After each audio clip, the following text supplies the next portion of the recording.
ভালোবেসে একটা সুন্দর জীবন কিভাবে নষ্ট হয়ে যেতে পারে আজকের ভিডিওটা পুরোপুরি দেখলেই বুঝতে পারবেন।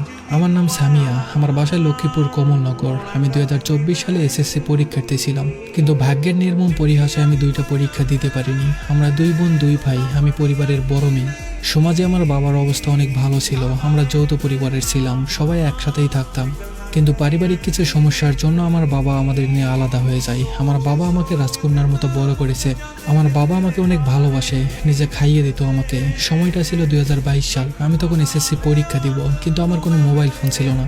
অ্যাসাইনমেন্ট করার জন্য একটা মোবাইল দরকার, তাই মা বাবাকে বুঝে একটা মোবাইল কিনে দিতে বলে।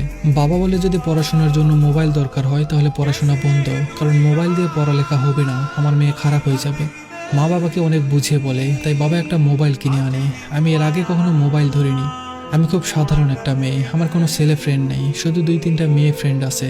স্কুলে যেতাম, আবার সোজা বাসায় আসতাম। একদিন আমার একটা ফ্রেন্ড আমাকে একটা ফেসবুক আইডি খুলে দেয়। ফেসবুকে আমার 4জন ফ্রেন্ড ছিল, ওই 4জনে মেয়ে, কোনো ছেলে ছিল না। একদিন ফেসবুকে একটা আইডিতে চোখ পড়ে আমার। আমি কেন জানি খুব মনোযোগ দিয়ে আইডির প্রতিটা পোস্ট করছিলাম। আমার খুব খারাপ লাগছিল। একটা মেয়েকে এতটা ভালোবাসার পর কিভাবে মেয়েটা অন্য একটা ছেলেকে বিয়ে করতে পারে। ছেলেটা একটা স্টোরি দিয়েছে হাত কাটার ভিডিও। আমি কেন যেন তাকে মেসেজ দিলাম। মেসেজ দিয়ে বললাম যে নিজেকে ভালোবাসতে পারে না, সে অন্যকে কিভাবে ভালোবাসবে। সে সাথে সাথে উত্তর দিয়ে বলে, আমি মেয়ে মানুষকে ঘৃণা করি, একটা মেয়ে তার জীবনটা নষ্ট করে দিয়েছে। অনেকক্ষণ মেসেজে কথা বলার পর আমরা কলে কথা বলি। ওর নাম শরীফ, আর 2 ভাই, বাড়িতে মা বাবা আছে। ও ইন্টার শেষ করে একটা চাকরি করতো, কিন্তু সেটা ছেড়ে দিয়ে বাসায় বেকার বসে আছে।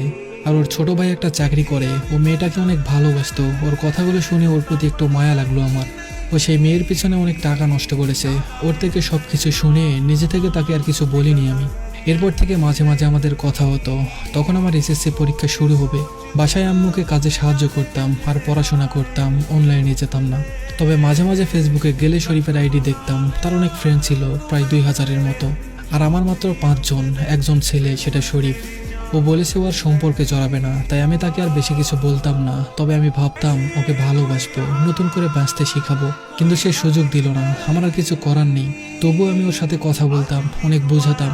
মাঝে মাঝেও আমায় বলতো, তোমার মতো মেয়ে হয় না, তুমি খুব সাধারণ একটা মেয়ে। আমার ফ্রেন্ড লিস্টে অনেক মেয়ে আছে যারা আমাকে ভালোবাসে, কিন্তু তাদের থেকে তুমি অনেক আলাদা।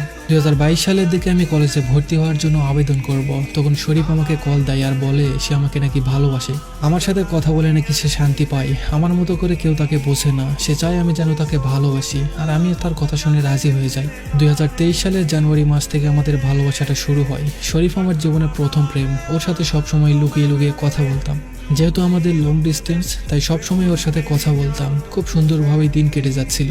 6 মাস খুব ভালোভাবেই চলে যায়, কিন্তু 6 মাস পর শরীফ আমাকে অবহেলা করতে শুরু করে। আমার সাথে কথা বলে না, ফোন বন্ধ করে রাখতো। আবার কিছুদিন পর পরও নিজে থেকেই কল দিত। কিছু জিজ্ঞেস করলে বলতো আমার সমস্যা ছিল। আমার শরীফের কোনো ফ্রেন্ডের সাথে পরিচয় ছিল না, তাই ওর খবর আমি কারো কাছ থেকে নিতে পারতাম না। ও আমার সাথে কথা না বললে আমি কান্না করতাম, হাত কাটতাম, কেন যেন পাগলের মতো হয়ে গেছিলাম আমি। আমার সাথে একটু রাগ হলে ও অন্য মেয়ের ছবি স্টোরিতে দিত। কত কষ্ট লাগতো আমি যা বলে বোঝাতে পারবো না। মাঝে মাঝে আমি ভাবতাম, এই শরীফকে তো আমি ভালোবাসিনি। আমি তো ভালোবেসেছি একটা দুঃখ পাওয়া মানুষকে, তাহলে সে এমন কেন হয়ে গেল। আমি কান্না করতে করতে অসুস্থ হয়ে যেতাম। বাবা মা টেনশন করতো। আম্মু আমাকে ধরে কান্না করতো আর বলতো, কি হয়েছে তোর বল। আমি আম্মুকে সবকিছু বলে দিই। আমার শরীরে ব্লেডের দাগ দেখে আমার মা কান্না করে দিয়েছিল। আমি আমার বাবার সামনে যেতাম না, পাশেও বসতাম না। আমার হাত দেখে জিজ্ঞেস করলে কি জবাব দিব। আম্মু শরীফের সাথে কথা বলে। শরীফ আম্মুকে বলে আমার হাত থেকে মোবাইলটা নিয়ে যেতে, আর আমি যেন তাকে কল না দেই। এই কথাগুলো শুনে আকাশ থেকে বললাম। নিজেকে সামলাতে পারছিলাম না, আমার দম বন্ধ হয়ে আসছিল। আমার হাত কাটার ভিডিও শরীফকে দেই, সেটা দেখেও কল দেয়। ওকে একটা কথাই বলি, তুমি তো একটা মেয়ের কাছে ঠকেছো। ভালোবাসার কষ্ট তুমি জানো, তাহলে আমাকে কেন এত কষ্ট দিচ্ছ তুমি? তোমার কি একটুও মায়া হয় না? তারপর সে বলে তার ভুল হয়ে গেছে। আবারও আমাদের সবকিছু ঠিক হয়ে যায়, কিন্তু কিছুদিন পর পর শরীফের কি জানি হয় জানি না, আমার সাথে কথা বলে না, কল দেয় না। একদিন আমি জানতে পারি ওর আইডিতে কিছু মেয়ের সাথেও কথা বলে। সাথে সাথে তাকে কল দিয়ে সব বললাম। সে শুনে বলে সব মিথ্যা কথা। আমি তাকে অনেক বিশ্বাস করতাম, তাই তার কথা বিশ্বাস করে নেই। এভাবেই অনেক দিন চলে যায়। 2023 সালের 24শে ডিসেম্বর বাবা বাসায় আসে। আমাকে দেখতে একটা ছেলে আসে। আমার বাবা বলে আমার মেয়ে তো রান্না করতে পারে না, আমার মেয়েকে আমি বাসায় থেকে রান্না শিখাবো, তারপর পর বিয়ে দিব, আমার মেয়ে এখনো ছোট আছে। সন্ধ্যাবেলা বাবা নিজের হাতে আমাকে খাইয়ে দিল। ওই দিনই বাবার সাথে বসে শেষ খাওয়া, আর একসাথে খাওয়া হয়নি। আমি ভাবলাম বাবাকে শরীফের কথা বলবো, সবকিছু বললাম বাবাকে, কিন্তু সে রাতের পর থেকে আমার আগের বাবাকে আর খুঁজে পাইনি। এক নতুন বাবা, তার চোখে আমার জন্য কোনো ভালোবাসা নেই, তার কথায় আমার জন্য কোনো মায়া নেই। আমার মুখে ভালোবাসার কথা শুনে তিনি যেন আকাশ থেকে পড়লেন। অনেকক্ষণ চুপ থাকার পর বলল উনি শরীফের সাথে কথা বলবে, আমার কাছ থেকে মোবাইল নিয়ে যায়। সকাল 10টায় বাবা শরীফকে কল দেয়, বাবার সাথে কথা বলে শরীফ। বাবা সোজা বলে দিল ওর সাথে আমাকে বিয়ে দিবে না।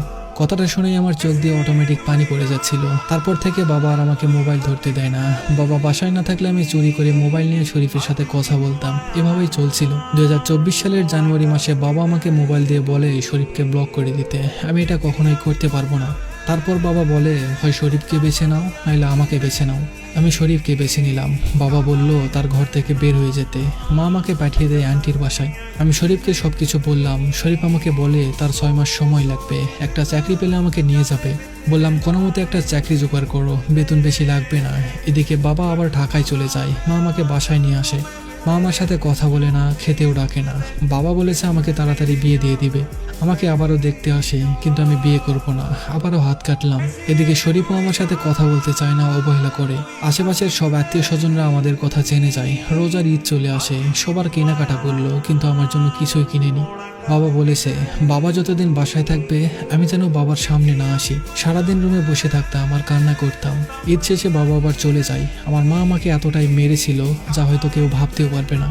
ঈদ শেষ হয়ে আবার কুরবানির ঈদ চলে আসে, কিন্তু শরীফ চাকরি জোগাড় করতে পারে না। এবার ঈদেও সবার জন্য কেনাকাটা হলো, কিন্তু আমার জন্য কিছু আনলো না। তারপরেও কিছু মনে করতাম না। আর কিছুদিন পর তো শরীফ আমাকে নিয়ে যাবে, এটা ভেবে হাসি খুশি থাকতাম। আমার এইচএসসি পরীক্ষা শুরু হবে, সেই সময় শরীফ একটা জব পায়, 17,000 টাকা বেতন। ভেবেছিলাম এই বুঝি আমার অপেক্ষার প্রহর শেষ হলো। এদিকে বাবা মা আমাকে অনেক অত্যাচার করতে লাগলো। সহ্য করতে না পেরে কাকার বাসায় চলে গেলাম। আর শরীফকে বললাম পরীক্ষা শেষ করে তোমার সাথে কাকার বাসা থেকেই চলে যাব। তো 30শে জুন একটা পরীক্ষা ছিল। পরীক্ষাটা দিয়ে কাকার বাসায় যাই। কলেজ আর বাসা পাশাপাশি। পরের দিন শুক্রবার সকালে ঘুম থেকে উঠে দেখি কাকার বাসায় বাবা দাঁড়িয়ে আছে। আজ এতদিন পর তারা ভাই ভাই এক হলো, একসাথে কথা বলছে। সকাল 10টায় আমার দাদা দাদু আরো কাকা কাকি আন্টি সবাই আসে। সবাই মিলে আমার বিষয় শুনলো, সবাই মত দিল আজকে দরকার পড়লে তোকে কেটে ভাসিয়ে দিব, তারপরেও শরীফের কাছে যেতে দিব না।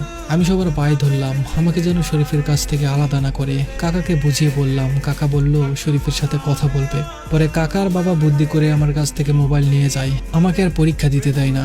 বাবা আমাকে সকালে বাসায় আনতো, বিকেলে কাকার বাসায় থাকতাম। ফোন বা মোবাইল কিছুই আমাকে দিত না। শরীফের সাথে আমার যোগাযোগ বন্ধ হয়ে যায়। একদিন রিক্সায় করে যাওয়ার সময় রিক্সাওয়ালার কাছ থেকে মোবাইল নিয়ে শরীফের কাছে ফোন দেই, কিন্তু শরীফ আমাকে যেটা বলে সেটা শোনার জন্য আমি মোটেও প্রস্তুত ছিলাম না। ও আমাকে বলে ওর নাকি আরো 1 বছর সময় লাগবে। একদম চুপ হয়ে গিয়েছিলাম কথাটা শুনে। পরে আমার কাকা শরীফকে আমার কাকার নাম্বার থেকে কল দেয়। আমার কাকাকেও শরীফ একই কথাই বলে, ওর নাকি 1 বছর সময় লাগবে। বাসায় চলে আসলাম। শরীফ একদিন কল করে বলে আমার কাকা নাকি তাকে অনেক বাজে কথা বলেছে, সে অনেক কষ্ট পেয়েছে। তারপর থেকে শরীফের সাথে আমার কথা বলা কমে যায়। অনেকদিন পেরিয়ে গেল, এখনো মাঝে মাঝে শরীফের সাথে কথা হয়, কিন্তু খুব কম। আমার সাথে কথা বলতে চায় না। কেন বলতে চায় না আমি জানি না, আমাকে ইগনোর করে। মাঝে মাঝে শরীফের কি হয় জানি না, হুট করে হারিয়ে যায়, আমায় ফোনও করে না। আবার হুট করে একদিন ফিরে আসে। আমি এখনো অপেক্ষা করে আছি, শরীফ একদিন আসবে, আমায় নিয়ে যাবে ওর কাছে। আমার অপেক্ষার আজ অনেক দিন হলো, আমাদের এখনো সামনাসামনি দেখা হয়নি। আজ 6 মাস আমি অফলাইন। কারো মোবাইল পেলে আগে শরীফের আইডি সার্চ করে দেখি। শরীফ অনলাইনে আসে, ছবি ছাড়ে, পোস্ট করে।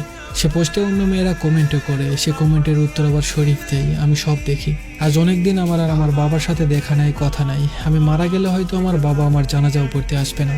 আমি আগেও কারোর সাথে মিশতাম না, এখনো সারাদিন ঘরে বসে থাকি, কান্না করি। আমার মা ছোট ভাই বোন নিয়ে থাকে, আমার সাথে কথা বলে না।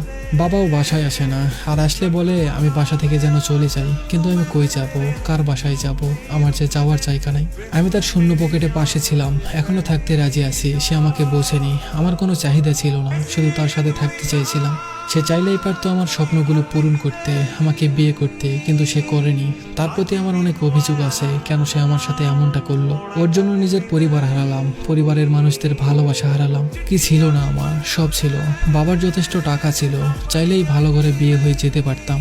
তবে আমি পুরো পৃথিবীকে জানাতে পারবো আমি শুধু একজনকে ভালোবেসেছি। গর্ব করে বলতে পারবো আমি শরীফ ছাড়া অন্য কোনো ছেলের সাথে কথা বলিনি। শরীফ এখন একটা চাকরি করে, জানি না কেন আমায় নিয়ে যায় না, তবে আমি অপেক্ষায় আছি। কারণ তার চোখে আমি আমার জন্য ভালোবাসা দেখেছি, হয়তো ক্ষণিকের জন্য, তবে তার জন্য আমার ভালোবাসা থাকবে সারা জীবনের জন্য। আমি তাকে এখনো অসম্ভব ভালোবাসি, এখনো তার পথ চেয়ে বসে আছি। তবে আমার সাথে কথা না বলে যদি সে ভালো থাকে, তাহলে তার ভালো থাকাটা আমি নষ্ট করব না। তাকে একটাই কথা বলবো, যদি কখনো তার মন খারাপ লাগে আমার কাছে যেন ফিরে আসে, আমি তাকে ফিরিয়ে দিব না। আমি পারবো না অন্য কোনো ছেলেকে তার জায়গায় বসাতে।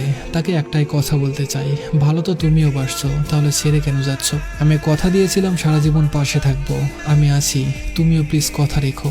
আমি জানি অপেক্ষার মানে অনিশ্চয়তা, আর অনিশ্চয়তা থাকা সত্ত্বেও কারোর জন্য অপেক্ষা করার নামই ভালোবাসা। অনেক কষ্ট পেয়েছি তার জন্য, আমি সবসময় ভয় থাকি সে রাগ করে যদি আমাকে ছেড়ে চলে যায়। আমি সবসময় চিন্তা ভাবনা করে কথা বলি যেন ও রাগ না করে। আমি তার চোখে আমার জন্য ভালোবাসা দেখেছি, আবার অবহেলাও দেখেছি, তবে আমার চোখে তার জন্য সবসময় ভালোবাসা ছিল। সে সবসময় ছেড়ে যাওয়ার বায়না করে, আর আমি থেকে যাওয়ার বায়না করি। আসলে ছেলে মানুষ মনে হয় বেশি ভালোবাসা পেলে বিরক্ত হয়, আর মেয়ে মানুষকে যত ভালোবাসবে তত কম মনে হয়।